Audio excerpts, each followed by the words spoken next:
The real danger is that if we hear enough lies, then we no longer recognize the truth at all.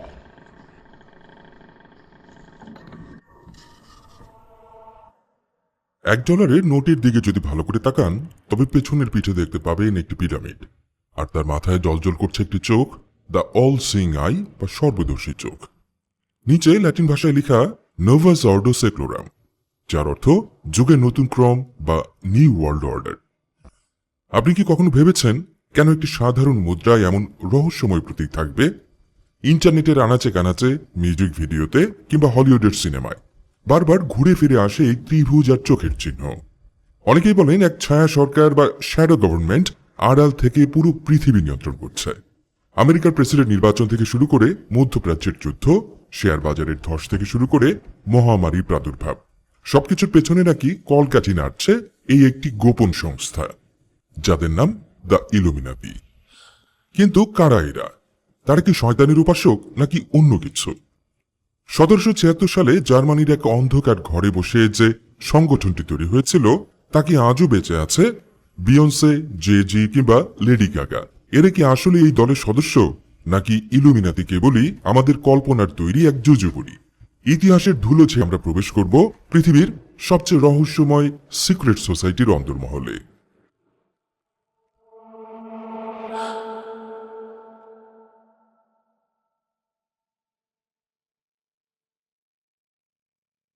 পয়লা মে 1776, বাভারিয়ার ইনগোলস্টাড, যা বর্তমানে জার্মানির অংশ। দিনটি ছিল মে দিবস। আটলান্টিক মহাসাগরের ওপারে তখন এক বিশাল তোলপাড় চলছে। আমেরিকার 13টি কলোনি ব্রিটিশদের বিরুদ্ধে স্বাধীনতার ঘোষণা দেওয়ার প্রস্তুতি নিচ্ছে। সারা বিশ্বের নজর তখন আমেরিকার দিকে। কিন্তু ঠিক সেই সময়েই ইউরোপের এক অন্ধকার ঘরে সবার চোখের আড়ালে জন্ম নিচ্ছিল এমন এক শক্তি যা আমেরিকার বিপ্লবের চেয়েও গভীর এবং দীর্ঘস্থায়ী প্রভাব ফেলার স্বপ্ন দেখছিল। স্থানটি বাভারিয়ার ছোট্ট বিশ্ববিদ্যালয় শহর ইনগোলস্টাড। গভীর রাত। একটি বদ্ধ ঘরে মোমবাতির টিমটিমে আলোয় বসে আছেন মাত্র 5 জন ব্যক্তি। তাদের মাঝখানে যিনি বসে আছেন তার বয়স মাত্র 28 বছর। চোখে মুখে অসাধারণ মেধার দীপ্তি, কিন্তু দৃষ্টিতে এক ধরনের চাপা ক্ষোভ এবং উচ্চাভিলাষ। তার নাম অ্যাডাম উইশপট, ইনগোলস্টাড ইউনিভার্সিটির ক্যানন ল বা ধর্মীয় আইনের সর্বকনিষ্ঠ অধ্যাপক। সেই রাতে উইশপট এবং তার 4 জন ছাত্র মিলে একটি শপথ নেন। তারা একটি গোপন চুক্তি সই করেন। তৈরি হয় একটি নতুন সংগঠন, যার নাম দেওয়া হয় দ্য অর্ডার অফ ইলুমিনাতি। কিন্তু কেন একজন আইন অধ্যাপক কেন রাতের আধারে এমন গোপন দল তৈরি করবেন? কি ছিল তার উদ্দেশ্য? এই প্রশ্নের উত্তর জানতে হলে আমাদের তাকাতে হবে তৎকালীন বাভারিয়ার সমাজ ব্যবস্থার দিকে। অষ্টাদশ শতাব্দীর বাভারিয়া ছিল কট্টর রক্ষণশীল। পুরো সমাজ, রাজনীতি এবং শিক্ষা ব্যবস্থা নিয়ন্ত্রণ করত রোমান ক্যাথলিক চার্চ এবং বিশেষ করে জেসুইট যাজকরা। অ্যাডাম উইশপটের জন্ম হয়েছিল এক ইহুদি পরিবারে, কিন্তু ছোটবেলায় তিনি পিতৃহারা হন এবং তার ধর্মান্তর ঘটে। তাকে লালন পালন করেন তার ধর্মপিতা, যিনি ছিলেন একজন প্রভাবশালী ব্যারন। উইশপট পড়াশোনা করেন জেসুইটদের কঠোর শাসনে, কিন্তু উইশপট ছিলেন জন্মগতভাবে বিদ্রোহী। তিনি জেসুইটদের লাইব্রেরিতে বসে গোপনে ফরাসি বিপ্লবীদের বই পড়তেন। ভলতেয়ার, রুশো এবং এনলাইনমেন্ট বা জ্ঞানালোকের দার্শনিকদের চিন্তাধারা তাকে প্রভাবিত করে গভীরভাবে। তিনি বুঝতে পারেন ধর্ম এবং রাজতন্ত্র মানুষকে দাস বানিয়ে রেখেছে। চার্চ বিজ্ঞানকে ভয় পায়, যুক্তিকে গলা টিপে ধরে। উইশপট বিশ্বাস করতেন মানব জাতির মুক্তির একমাত্র পথ হল রিজন বা যুক্তি। কিন্তু সমস্যা ছিল একটাই, বাভারিয়াতে বসে চার্চ বা রাজার বিরুদ্ধে প্রকাশ্যে কথা বলার শাস্তি ছিল মৃত্যুদণ্ড। উইশপট বুঝতে পারলেন যা করায় তা করতে হবে আড়ালে থেকে। সিস্টেমের বাইরে থেকে যুদ্ধ করে লাভ নেই, সিস্টেমের ভেতরে ঢুকে তাকে ধসিয়ে দিতে হবে। পয়লা মে 1776 সেই রাতে উইশপট প্রথমে দলটির নাম দিয়েছিলেন বুন্টার পারফেক্টিবিলিস্টেন বা লিগ অব পারফেক্টিবিলিস্ট। তার দর্শন ছিল মানুষ অসম্পূর্ণ, কিন্তু শিক্ষার মাধ্যমে মানুষকে পারফেক্ট বা নিখুঁত করা সম্ভব। তবে নামটি ছিল বড্ড খটমটে এবং অদ্ভুত, তাই কিছুদিন পরেই তিনি নামটি পরিবর্তন করেন। ল্যাটিন শব্দ ইলুমিনেটাস, যার অর্থ আলোকিত বা জ্ঞানী, সেই শব্দ থেকে তিনি দলের নতুন নাম রাখেন দ্য অর্ডার অব ইলুমিনাতি। তাদের প্রতীক আজকের মতো পিরামিড বা এক চোখ ছিল না। উইশপট বেছে নিয়েছিলেন রোমান দেবী মিনার্ভার বাহন পেঁচাকে। কেন পেঁচা? কারণ পেঁচা অন্ধকারে দেখতে পায়। পেঁচা জ্ঞানের প্রতীক। ইলুমিনাতির সদস্যরা নিজেদের ভাবতেন সেই পেঁচার মতো, যারা সমাজের অজ্ঞতার অন্ধকারে বসেও সত্যের আলো দেখতে পান। উইসপট জানতেন তার এই কাজ রাষ্ট্রদ্রোহিতার শামিল, ধরা পড়লে মৃত্যু নিশ্চিত। তাই তিনি সংগঠনের ভেতরে এক কঠোর গোপনীয়তা নিয়ম তৈরি করলেন। সদস্যদের একে অপরের আসল নাম জানা ছিল নিষিদ্ধ। তারা একে অপরকে চিনতেন প্রাচীন গ্রিক ও রোমান ইতিহাসের বিখ্যাত চরিত্রদের নামে। উইসপট নিজের জন্য যে নাম বেছে নিলেন তা হচ্ছে স্পার্টাকাস। রোমান ইতিহাসে স্পার্টাকাস ছিলেন সেই ক্রীতদাস নেতা যিনি রোমান সাম্রাজ্যের বিরুদ্ধে বিশাল বিদ্রোহ গড়ে তুলেছিলেন। উইসপট নিজেকে আধুনিক যুগের স্পার্টাকাস ভাবতেন, যার লক্ষ্য মানুষের মনস্তাত্ত্বিক দাসত্বের শৃঙ্খল ভাঙা। ইলুমিনাতির মূল দর্শন আপাত দৃষ্টিতে খুব মহান মনে হতে পারে। তাদের ম্যানিফেস্টোতে বলা ছিল ধর্মীয় কুসংস্কার দূর করা, রাষ্ট্রীয় ক্ষমতার অপব্যবহার রোধ করা এবং নারী ও পুরুষের সম অধিকার নিশ্চিত করা। কিন্তু তাদের পদ্ধতি ছিল ভয়ঙ্কর। উইসপট বিশ্বাস করতেন দ্য এন্ড জাস্টিফাইজ দ্য মিনস, যার অর্থ উদ্দেশ্য মহৎ হলে পথ যেমনই হোক তা বৈধ। তিনি তার সদস্যদের শেখাতেন কিভাবে অন্য মানুষের গোপন তথ্য সংগ্রহ করতে হয়, কিভাবে ব্ল্যাকমেইল করতে হয় এবং কিভাবে প্রশাসনের উচ্চ পদস্থ কর্মকর্তাদের মগজ ধোলাই করে নিজেদের দলে ভেড়াতে হয়। উইসপট লিখেছিলেন, আমাদের লক্ষ্য হলো এমন এক রাষ্ট্র ব্যবস্থা তৈরি করা যেখানে কোনো রাজা থাকবে না, কোনো চার্চ থাকবে না, মানুষ হবে সম্পূর্ণ স্বাধীন এবং চুক্তিবাদী। বলা যায় এটি ছিল মূলত নৈরাজ্যবাদ বা অ্যানার্কির এক বুদ্ধিবৃত্তিক সংস্করণ। শুরুতে ইলুমিনাতি ছিল উইসপটের কয়েকজন ছাত্রের মধ্যে সীমাবদ্ধ, কিন্তু উইসপট ছিলেন অত্যন্ত চতুর। তিনি জানতেন কয়েকজন ছাত্রদের বিপ্লব হয় না, তার দরকার ধনী, প্রভাবশালী এবং ক্ষমতাধর ব্যক্তিদের। কিন্তু এই অভিযাত্রা কেন এক সাধারণ প্রফেসরের কথা শুনবে? উইসপট তখন এক মাস্টার প্ল্যান সাজালেন। তিনি লক্ষ্য করলেন ইউরোপ জুড়ে তখন ফ্রি ম্যাসনারি নামের একটি অভিজাত ক্লাব বা সংগঠন খুবই জনপ্রিয়। সব ডিউক, প্রিন্স এবং ব্যাংকাররা সেখানে আড্ডা দেন। উইসপট সিদ্ধান্ত নিলেন তিনি নতুন করে সদস্য খুঁজবেন না, তিনি ফ্রি ম্যাসনদের লজ বা শাখাগুলোতে অনুপ্রবেশ করবেন এবং তাদের ভেতর থেকে যোগ্য লোকদের হাইজ্যাক করে ইলুমিনাতিতে নিয়ে আসবেন। 1777 সালে তিনি মিউনিখের একটি ফ্রি ম্যাসন লজে যোগ দেন। সেখান থেকে শুরু হয় ইলুমিনাতির আসল খেলা, যা পরবর্তী কয়েক বছরের মধ্যে ইউরোপের রাজ দরবারগুলোকে কাঁপিয়ে দেবে। 1776 সালে সেই রাতে বাভারিয়ার জঙ্গলে যে আগুনের স্ফুলিঙ্গ জ্বলেছিল তা তখন কেউ দেখতে পায়নি। উইসপট এবং তার 4 জন সঙ্গী তখনও জানতেন না যে তাদের এই গোপন বৈঠকটি একদিন ইতিহাসের সবচেয়ে বড় ষড়যন্ত্র তত্ত্বের জন্ম দেবে। তারা ভাবছিলেন তারা পৃথিবীকে মুক্ত করছেন, কিন্তু বাস্তবে তারা এমন এক গোলক ধাঁধা তৈরি করছিলেন যেখানে সত্য আর মিথ্যার পার্থক্য করা অসম্ভব।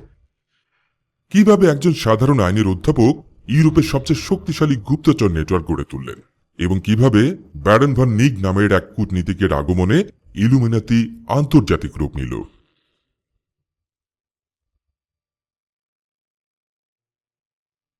1780 সাল, মিউনিখ, বাভারিয়া। ইলুমিনাতি প্রতিষ্ঠার 4 বছর পার হয়ে গেছে, কিন্তু অ্যাডাম উইসপটের স্বপ্ন তখনও খুব ধীর গতিতে এগোচ্ছিল। তার সংগঠনের সদস্য সংখ্যা তখনও মাত্র হাতে গোনা কয়েক ডজন, এবং তাদের বেশিরভাগই উইসপটের নিজের ছাত্র, যাদের পকেটে টাকা নেই, সমাজে প্রভাব নেই এবং রাজনীতিতে কোনো ক্ষমতা নেই। উইসপট বুঝতে পারলেন ছাত্রদের নিয়ে চায়ের টেবিলে বিপ্লব করা যায়, কিন্তু রাষ্ট্র দখল করা যায় না। তার দরকার এমন লোক যাদের কথার দাম আছে, যাদের হাতের ইশারায় আইন বদলায়, যাদের সিন্ধুকে অঢেল সম্পদ আছে। কিন্তু একজন সামান্য অধ্যাপক হয়ে তিনি কিভাবে ডিউক, ব্যারন বা ব্যাংকারদের কাছে পৌঁছাবেন? উইসপট তখন এক ভয়ানক এবং অত্যন্ত চতুর পরিকল্পনা করলেন। তিনি সিদ্ধান্ত নিলেন তিনি নতুন করে কোনো দুর্গ তৈরি করবেন না, বরং তিনি অন্যের দুর্গের চাবি চুরি করবেন। তার টার্গেট হল ফ্রি ম্যাসনারি। অষ্টাদশ শতাব্দীতে ফ্রি ম্যাসনারি ছিল ইউরোপের এলিট বা অভিজাতদের সবচেয়ে বড় সোশ্যাল নেটওয়ার্ক। ডাক্তার, আইনজীবী, রাজপুত্র এবং বুদ্ধিজীবীরা ফ্রি ম্যাসন লজগুলোতে নিয়মিত আড্ডা দিতেন। সেখানে তারা গোপন প্রতীক ব্যবহার করতেন। উইসপট তার অনুসারীদের নির্দেশ দিলেন ফ্রি ম্যাসন লজগুলোতে যোগ দাও, তাদের বিশ্বাস অর্জন করো, তারপর যারা সবচেয়ে মেধাবী এবং প্রভাবশালী তাদের গোপনে আমাদের দলে নিয়ে এসো। এটা ছিল ইতিহাসের অন্যতম সেরা কর্পোরেট টেক ওভার বা অনুপ্রবেশের ঘটনা। ইলুমিনাতি সদস্যরা ফ্রি ম্যাসনারিকে একটি হোস্ট হিসেবে ব্যবহার করতে শুরু করলো, ঠিক যেভাবে একটি ভাইরাস শরীরের কোষে ঢুকে বিস্তার লাভ করে। উইসপটের এই পরিকল্পনা হয়তো ব্যর্থ হতো যদি না তিনি একজন জাদুকরের দেখা পেতেন। 1780 সালের জুলাই মাসে ইলুমিনাতির ইতিহাসে সবচেয়ে গুরুত্বপূর্ণ ঘটনাটি ঘটে। ফ্র্যাঙ্কফুর্টের এক সরাইখানায় উইসপটের পরিচয় হয় এক গুপ্তচরের সাথে, নাম Baron Adolf von Knigge. Baron von Knigge ছিলেন একাধারে একজন অভিজাত বংশীয় কূটনীতিক বিখ্যাত লেখক এবং ফ্রি ম্যাসনারির উচ্চপদস্থ নেতা। কিন্তু তিনি ফ্রি ম্যাসনারির উপর বিরক্ত ছিলেন। তিনি মনে করতেন ফ্রি ম্যাসনরা কেবল খাওয়া দাওয়া আর আড্ডায় সময় নষ্ট করছে, তারা আসল অকাল্ট নলেজ অর্থাৎ গুহ্য জ্ঞান হারিয়ে ফেলেছে। উইসপট এই সুযোগটি নিলেন। তিনি ভন্নিককে মিথ্যা বললেন। তিনি বললেন, আমাদের ইলুমিনাতি সংগঠনটি 1000 বছরের পুরনো। আমাদের কাছে এমন সব প্রাচীন জ্ঞান আছে যা মিশরের পিরামিড থেকে এসেছে। জ্ঞান পিপাসু ভন্নিক এই চোপ গিললেন। তিনি যোগ দিলেন ইলুমিনাতিতে। আর তার যোগ দেওয়ার মাধ্যমেই ইলুমিনাতি একটি লোকাল গ্রুপ থেকে ইন্টারন্যাশনাল পাওয়ার হাউসে পরিণত হল। ব্যারন ভন্নিক ছিলেন একজন অসাধারণ সংগঠক। তিনি উইসপটের অগোছালো ধারণাগুলোকে একটি সুশৃঙ্খল কর্পোরেট কাঠামোতে রূপান্তর করলেন। তিনি ইলুমিনাতির জন্য একটি 13 স্তরের হায়ারার্কি বা পদমর্যাদা তৈরি করলেন, যা বিভক্ত ছিল 3টি প্রধান শ্রেণীতে। প্রথমত দ্য নার্সারি। এখানে নতুন সদস্যদের মগজ ধোলাই করা হতো। তাদের কাজ ছিল নিজের এবং পরিবারের সদস্যদের উপর গুপ্তচর বৃত্তি করা এবং নিয়মিত রিপোর্ট জমা দেয়া। তাদের শেখানো হতো উইসপট অর্থাৎ জেনারেলের আদেশই চূড়ান্ত। দ্বিতীয়ত দ্য মেসনিক গ্রেডস। যারা প্রথম ধাপ পার করত তাদের এই স্তরে আনা হতো। এখান থেকে মূলত ফ্রি মেসনদের ইলুমিনাতিতে কনভার্ট করা হতো। তাদের বলা হতো, তোমরা যা জানো তা ভুল, আমরাই জানি আসল সত্য। এবং তৃতীয়ত দ্য মিস্ট্রিজ। এটি ছিল সর্বোচ্চ স্তর। এখানে পৌঁছানো সদস্যদের কাছেই কেবল আসল সত্য ফাঁস করা হতো। আর সেই সত্যটি ছিল ধর্ম মানুষের তৈরি, রাজতন্ত্র অবৈধ এবং আমাদের লক্ষ্য হল নতুন এক বিশ্ব ব্যবস্থা তৈরি করা। ভন্নিগের নেতৃত্বে ইলুমিনাতির বিস্তার ঘটল ঝড়ের গতিতে। কিন্তু তাদের সবচেয়ে বড় বিজয় আসে 1782 সালে।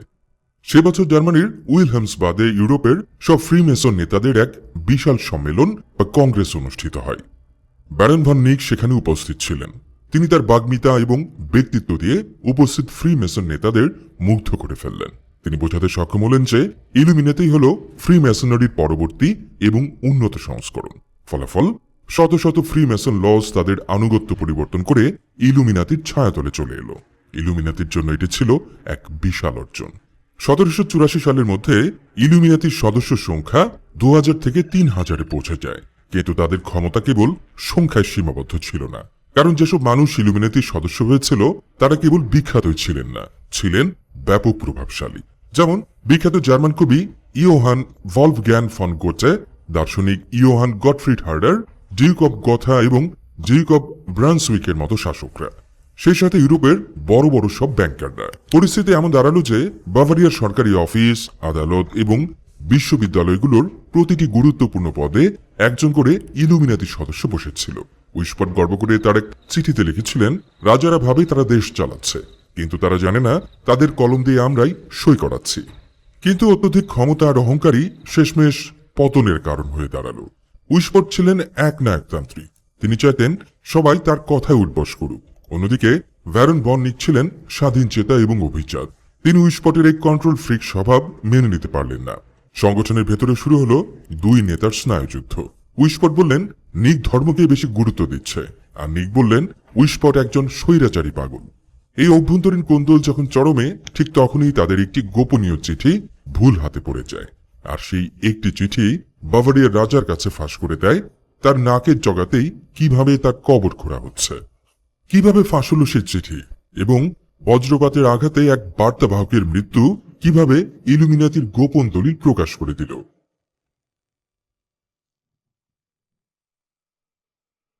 জুলাই 1785, রাটিসবান, বর্তমান জার্মানির রেগেন্সবার্গ। আকাশে তখন দুর্যোগের ঘনঘটা। কালো মেঘে ঢেকে গেছে বাভারিয়ার আকাশ। একটু পরপরই বিকট শব্দে বজ্রপাত হচ্ছে। মুষলধারে বৃষ্টিতে রাস্তাঘাট জনশূন্য। ঠিক এমন এক ঝড়ো রাতে জোহান জ্যাকব ল্যাঞ্জ নামের এক ব্যক্তি ঘোড়ায় চড়ে জরুরি কাজে যাচ্ছিলেন। তিনি ছিলেন একজন ধর্মযাজক, কিন্তু গোপনে তিনি কাজ করতেন ইলুমিনাতির একজন কুরিয়ার বা বার্তাবাহক হিসেবে। হঠাৎ একটি বজ্রপাত সরাসরি আঘাত হানে ল্যাঞ্জের উপর। সাথে সাথেই মৃত্যু হয় তার। ঘটনাস্থলে পুলিশ আসে। তারা ল্যাঞ্জের মৃতদেহ তল্লাশি করতে গিয়ে তার কোটের ভেতরের পকেটে সেলাই করা কিছু অদ্ভুত কাগজপত্র খুঁজে পায়। পুলিশ প্রথমে বুঝতে পারেনি তারা কি পেয়েছে, কিন্তু যখন তারা কাগজগুলো বাভারিয়ার রাজ দরবারে পাঠালো তখন রাজার চোখ কপালে উঠল। এই একটি বজ্রপাত ইলুমিনাতির কফিনে প্রথম এবং সবচেয়ে বড় পেরেকটি ঠুকে দেয়। ল্যাঞ্জের পকেটে থাকা ওই তালিকা বা হিট লিস্টে এমন সব প্রভাবশালী ব্যক্তির নাম ছিল যা দেখে সরকার বুঝতে পারল তাদের নাকের জগাতেই এক বিশাল ষড়যন্ত্র চলছে। অনেকে একে বলেন সৃষ্টিকর্তার হস্তক্ষেপ। প্রকৃতি নিজেই চেয়েছিল এই শয়তানি চক্রের গোপন কথা ফাঁস হয়ে যায়। অবশ্য ল্যাঞ্জের মৃত্যুর আগেই ফাটল ধরেছিল ইলুমিনাতির দুর্গে, আর সেই ফাটলের কারণ ছিল দুই নেতার ইগো বা অহংকারের লড়াই। 1784 সালের দিকে অ্যাডাম উইসপট এবং ব্যারন ভন নিগের সম্পর্ক সাপে নেউলে পরিণত হয়। দ্বন্দ্ব চরমে পৌঁছালে 1784 সালের এপ্রিলে ব্যারন ভন নিগ ইলুমিনাতি থেকে পদত্যাগ করেন। যাওয়ার আগে তিনি বলে যান, উইসপট একজন পাগল জেসুইট ছাড়া আর কিছুই নন। ভন নিগের চলে যাওয়া ছিল ইলুমিনাতির জন্য এক বিশাল ধাক্কা, কারণ তিনি ছিলেন সংগঠনের প্রধান রিক্রুটার। তার সাথে সাথে অনেক ধনী সদস্যও দল ত্যাগ করে। এদিকে ল্যাঞ্জের মৃতদেহ থেকে পাওয়া নথি এবং ইলুমিনাতি থেকে বেরিয়ে যাওয়া অসন্তুষ্ট সদস্যদের জবানবন্দি বাভারিয়ার শাসক চার্লস থিওডোরের হাতে পৌঁছায়। রাজা শিউরে উঠলেন।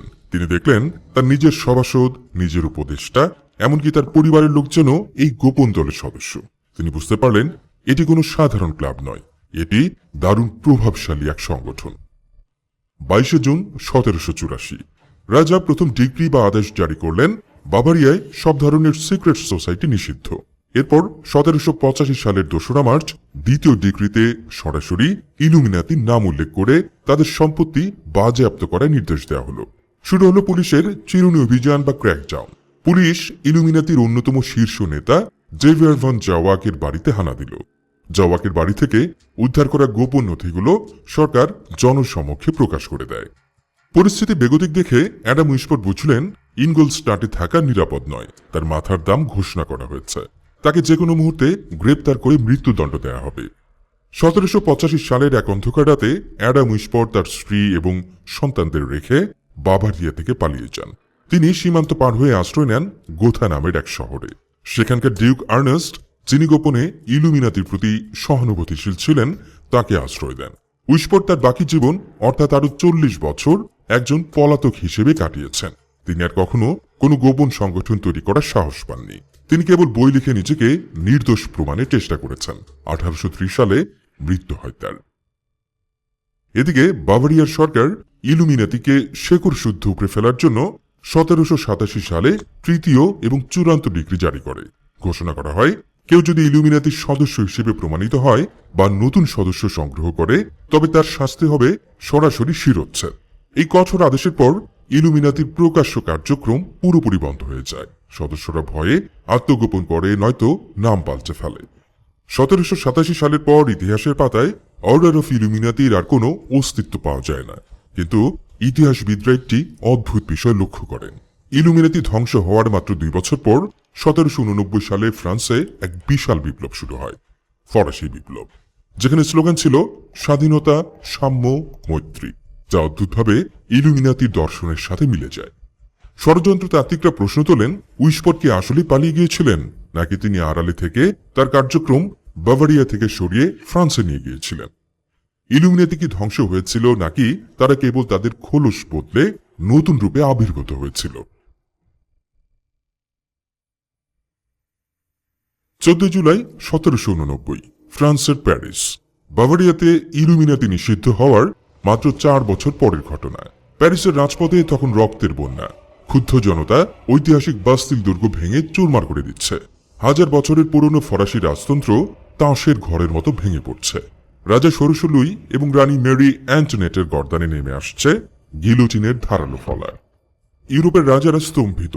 তারা ভাবতেই পারছিলেন না যে সাধারণ অশিক্ষিত কৃষকরা কিভাবে এমন সুশৃঙ্খল বিপ্লব ঘটাতে পারে। ঠিক এই বিশৃঙ্খলার মাঝেই বাতাসে ভেসে এলো একটি গুঞ্জন।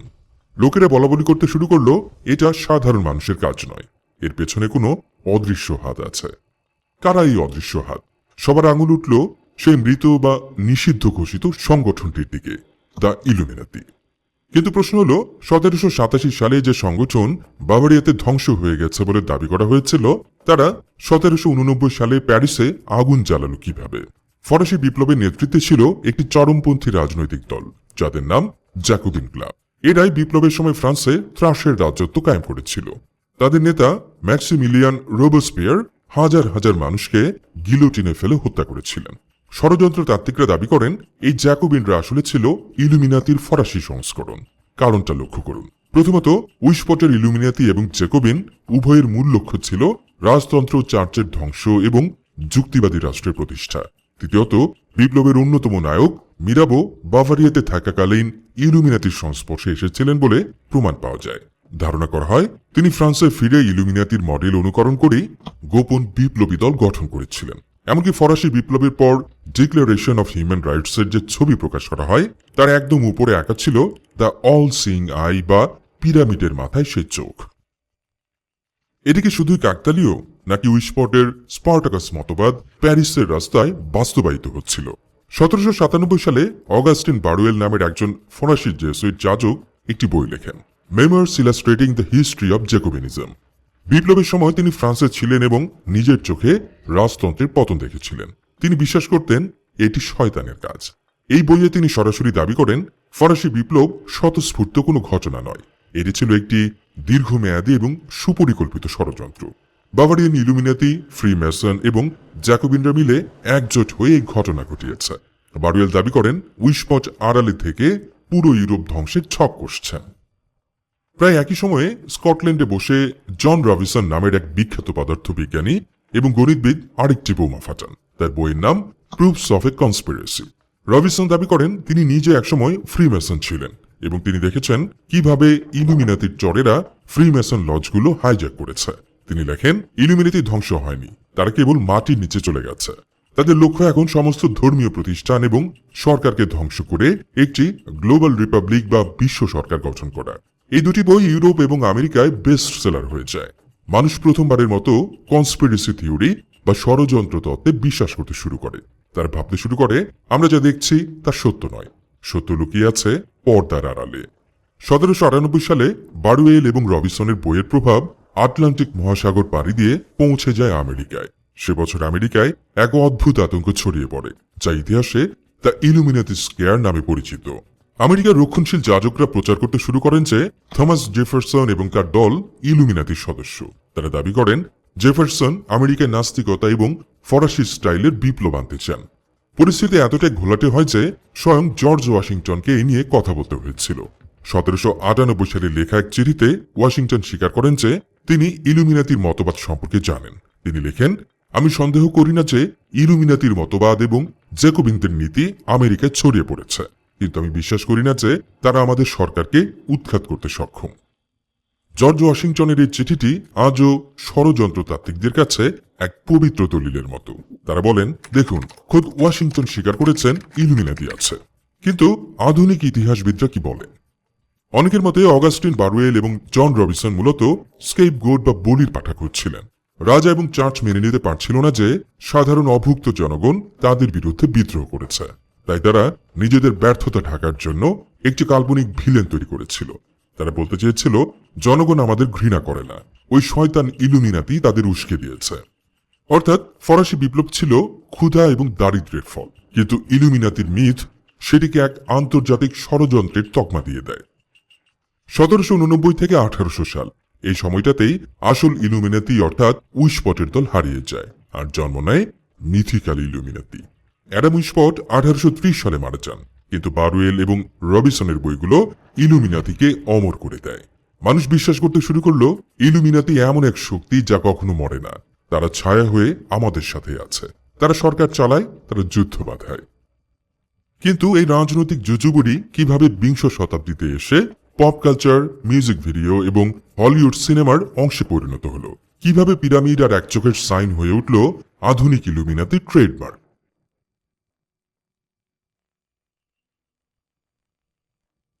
আবারও ফিরে যাওয়া যাক আমেরিকার $1 নোটে।